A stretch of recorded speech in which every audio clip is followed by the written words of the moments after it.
So now we have Caro, who is coming from slightly different, spoiler alert, she always wanted to be a doctor. So sometimes, sometimes we know from a very young age, and sometimes it takes time to figure out. So Caro, shall I just continue from my slides here? Yeah, please. Yes. So hi everyone, my name is Carolina.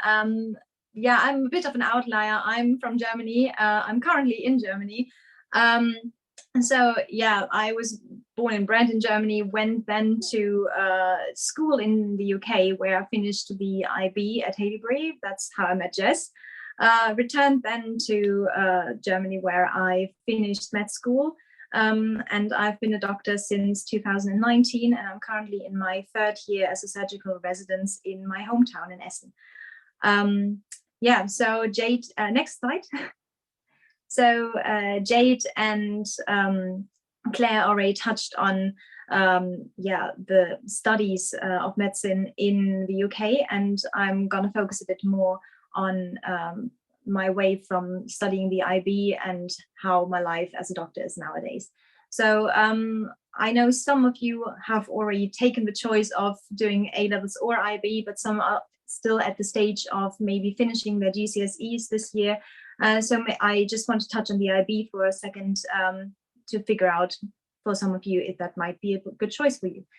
So the IB is an international program where you, instead of 4 to 5 ASs, you just have 6 subjects, and you're quite boxed in what you can choose as your subject. So you have to pick at least 2 languages, then 1 natural science and 1 social science. Maths is always compulsory, and then you have 1 option subject. So the good thing about the IB is that it's usually internationally accepted. So if studying outside of the UK is actually an option for you, you might consider, definitely think about it. My reason for actually going into the IB was to keep the option of going to a different country than the UK or even Germany open for me, because our German school system was changing at the time I was finishing high school. They changed our school system from finishing high school in 9 years to just 8 years. So the year I would finish high school, we had double the amount of people spreading towards med school. And that's always super competitive. And having double the amount of people trying to get into this competitive field kind of gave me a little anxiety, because I've already known I wanted to be a doctor. So that's how I ended up in the UK doing the IB.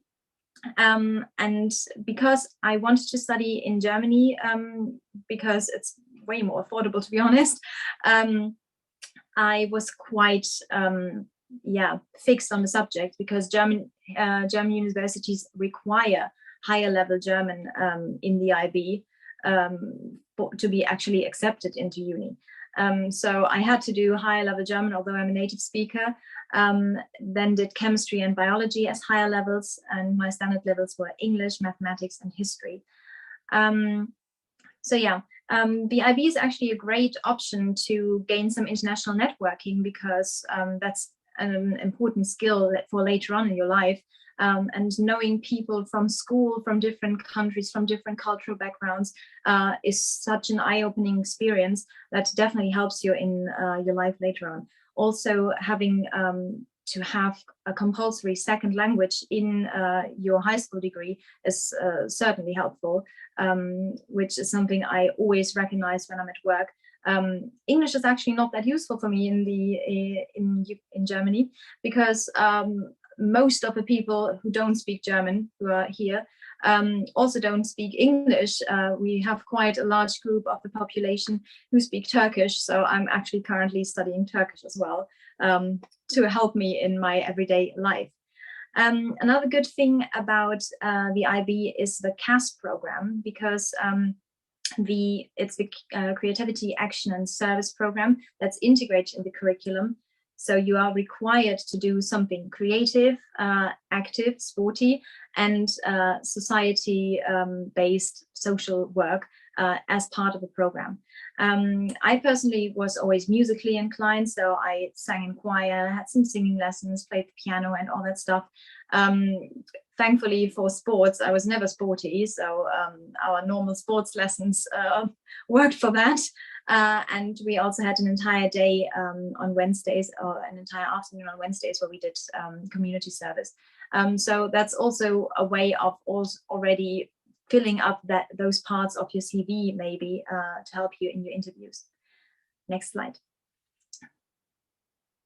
Yeah, that's actually a picture of me and my sister when I was about 7 or 8 years old. That was taken in our garden because we just went to a summer children's activity day where we basically went into one of our local hospitals, and they showed us the ER. They made us give each other casts, and we got to look into the operation theaters, obviously without a surgery going on. We were still underage, but yeah, we got to take all the scrubs back, and that was quite fun. I must admit, even before that, I was kind of interested in becoming a doctor because my dad was a doctor, and my entire family is very scientifically inclined.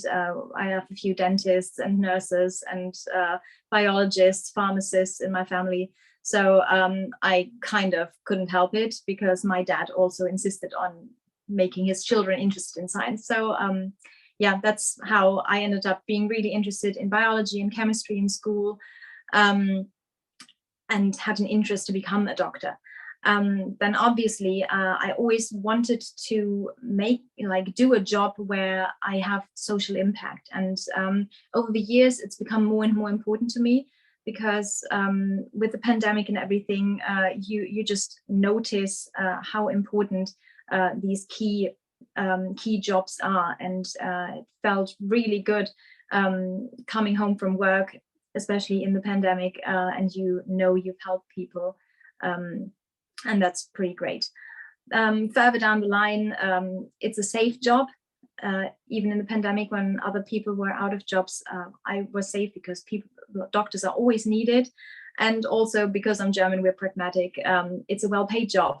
I like music, but I knew if you're not really great, you're not going to get paid very well. So being a doctor, it was.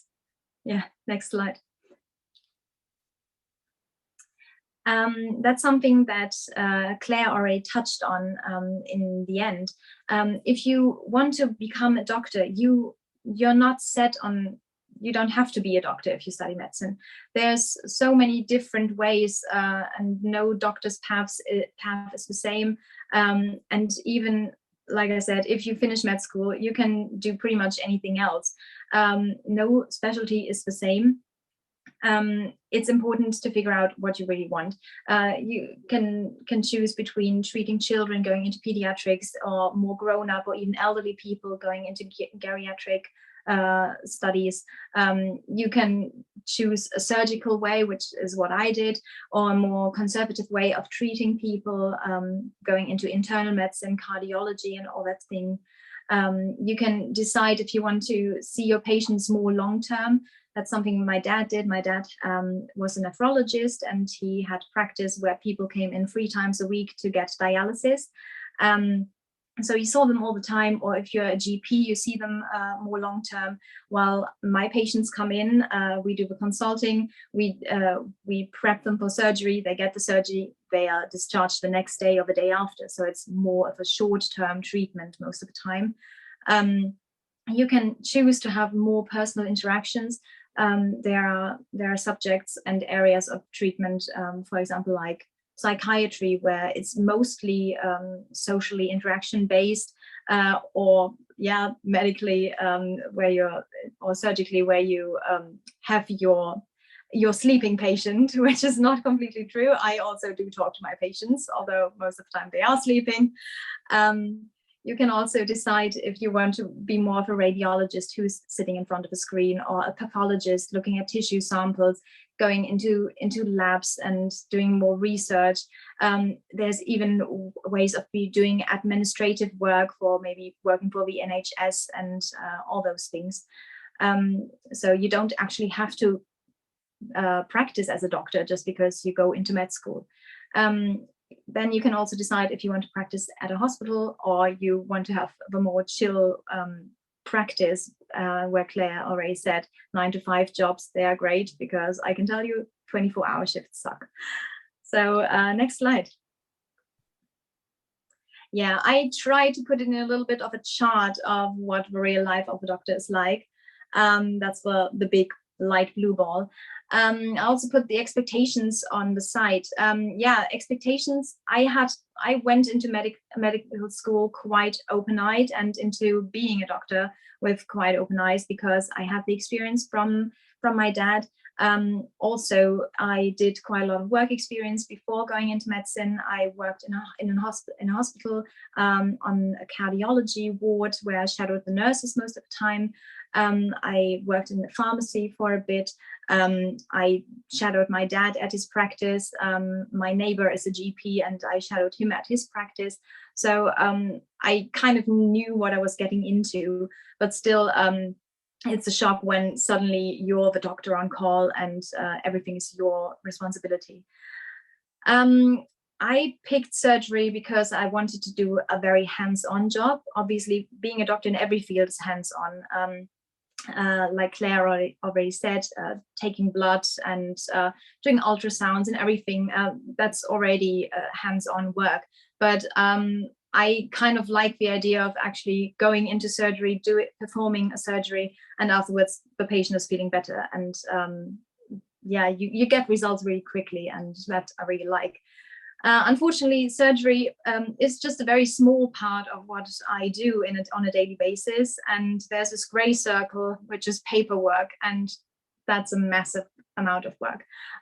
There's like discharge papers. You still have to do rounds and document literally everything you do. It's highly important, because you're treating people, you're working with their lives, you have their lives at hand, and everything is really important to be documented. Allergies and all those things, the drugs people take, so you don't have any interactions. So that's a lot of work. There's also administrative work outside of your actual work at the hospital. For example, I just had to take a course on radiation protection, so I'm allowed to do X-rays and everything within the scope of what's healthy.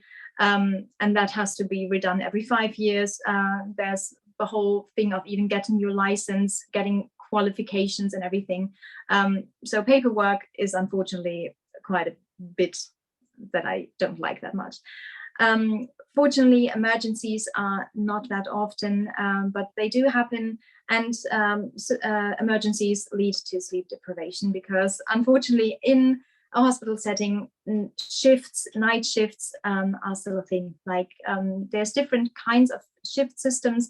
Some people have a free shift system, as an early morning shift, an afternoon shift, and a night shift. Friends of mine do that. While at my hospital, we do actually have a normal day shift from 7:30 in the morning to 5 in the afternoon. And then there's one person who's on a 24-hour night shift. And those are brutal, I'm not going to lie. So those are really horrible. Sometimes you don't know what day of a week is, because there's quite a lot of them, and people get ill, and then you're being short-staffed. So that's unfortunately a thing. But there's this great big pink bubble that's great people you work with, and that's also something that Claire and Jade already touched on. You work in an interdisciplinary team.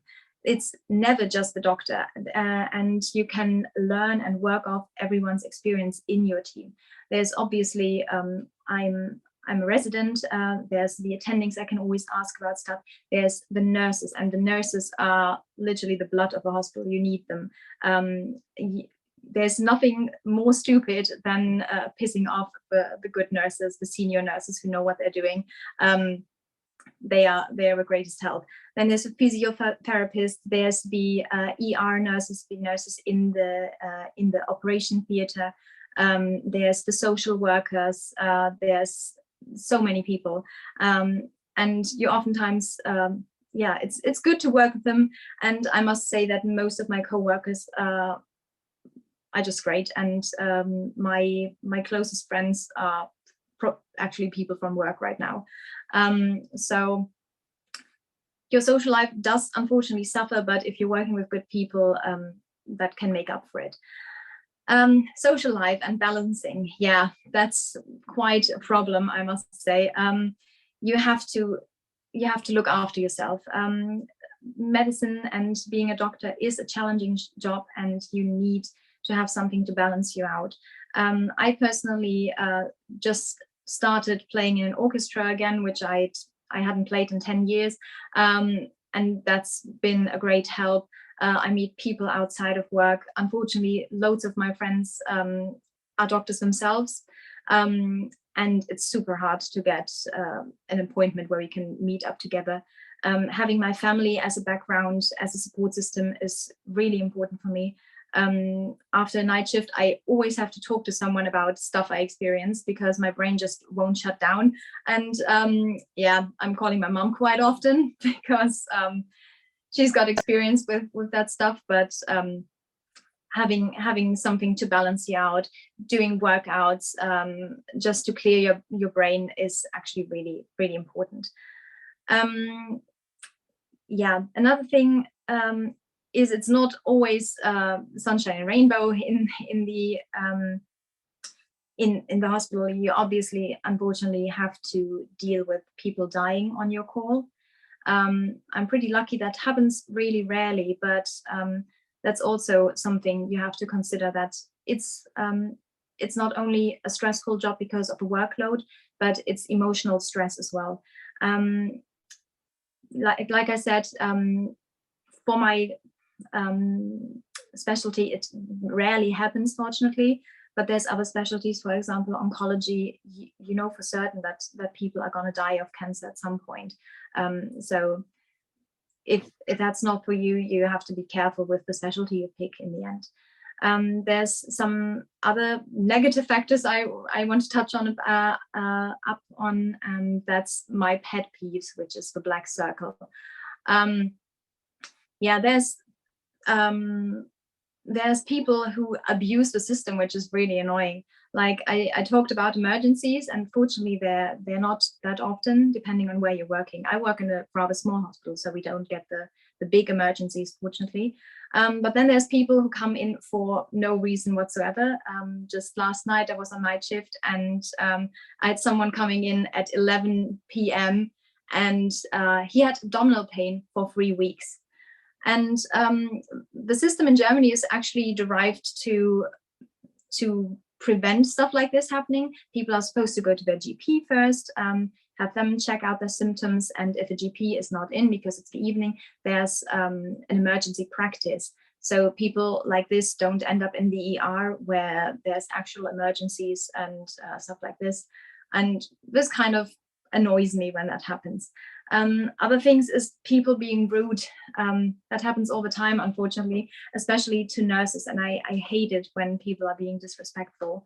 There's also a second sort of two-class system in Germany, where we have normal insurance, which everyone has to be in health insurance, has to have health insurance, and you have to pay for it, other than in the UK where the NHS is paid for by your taxes. And there's a special private insurance where you have to pay additional fees, but you also get greater benefits, like a better bed in hospital, and you get treated by the chief of surgery and all that stuff. And these people are super entitled, and it's really annoying sometimes. I just had the other day, there was a man coming in the morning, and he was like, why am I in a 2-bedroom? I booked a one bedroom. How did that happen? And I turned to him and I was like, you didn't book anything. This is a hospital. It's not a hotel. And these people rub me the wrong way, because it's a hospital. We're dealing with people's health. And the third thing I want to touch about, because And that's also the people who've got private insurance. It happens all the time. It's the blatant sexism. Like literally, medicine is still a very male-dominated domain. Far less these days, but it's still happening. And especially in surgery, as a woman, you are often underestimated. And when I go on rounds, I always introduce myself as the doctor in charge. And when I'm going around with a male student, I had it that the male student was being addressed as the doctor and I was the nurse. And I was really confused about that. So ladies, don't let yourself be put down. Girls are important in medicine and they're on the rise. And yeah. I kind of want to close on the good points though. So like I already said, my expectation of being a doctor being a really social job where you get into contact with loads of people and you have actually a positive impact on society definitely came true. Medicine is always it's a challenging job. You learn new things every day. You have to learn new things every day. You learn social skills. You have to learn scientific skills and gain knowledge. And no day is the same. That's why there's the big gray bubble. It didn't fit into the little blue one. It's every day is unexpected and you have to expect the unexpected. And if you want to be challenged and try something new every day, medicine might be the job for you. Okay, great. Thank you so much. I just wanted to sum up. So, I mean, the reason why we have Carolina coming in from Germany is because the whole point of the Insights program is to show students a different point of view. So having that international perspective, we hoped would give you just a different look on how it could be to study this subject. And the IB program is definitely very interesting because it's so different from the A-levels. A lot of this, like the CAS program that Caro talked about, is interesting because it has integrated within it your social, your volunteering, your activity, and your creativity. So it's like a holistic program designed for your personal development. Of course, like Jade and Claire spoke about earlier, if you're looking at Oxbridge, definitely they look at your grades first, but I think for your own sake and for your personal development, having that well-rounded life, as the speakers also talked about, is very important because balance is definitely necessary when you work in a high-stress job like medicine. But of course, like Caro also touched upon, working in a job with such good social impact, it feels good no matter how stressful it gets because you know that you've done good today and that job is very rewarding.